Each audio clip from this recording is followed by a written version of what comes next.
అదే RTV app వార్తల్ని క్షణాల్లో చదివే అవకాశం ఉంటుంది. ఒక న్యూస్ పేపర్, ఒక టెలివిజన్ ఛానల్ మీ చేతుల్లో ఎప్పుడూ ఉంటాయి. పిఏను అంటూ కొంతమంది ఐసిడిఎస్ సూపర్వైజర్లకి, అదేవిధంగా ఇతర ప్రభుత్వ శాఖల మహిళా ఉద్యోగులకి ఫోన్ చేసి వాళ్ళని మభ్యపెడుతూ లేదంటే బెదిరిస్తూ మాట్లాడినాడు.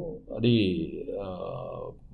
పిఏ, మంత్రి గారి పిఏ పేరు తీసుకోవడం వల్ల మీరు దాన్ని చాలా సెన్సేషనలిజం చేశారు.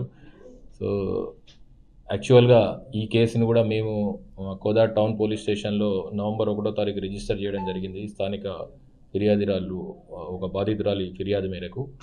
సో ఆ కేసు దర్యాప్తు టౌన్ సిఐ ఆధ్వర్యంలో SI Ranjit Reddy, town CI Ramu ఆధ్వర్యంలో కేసు దర్యాప్తు చేపట్టడం జరిగింది.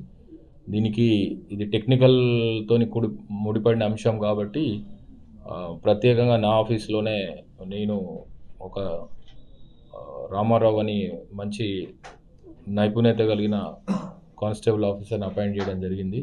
సో ఆయన ఐఓలకి సహకారం అందిస్తూ రోజువారీగా దీన్ని ఒక 40-45 రోజులు అకుంఠిత దీక్షతో వదలకుండా దీన్ని చేయడం వల్ల కొన్ని ఆధారాలు రాబట్టి ఈ నిందితుడిని ఈరోజు అదుపులోకి తీసుకోవడం జరిగింది.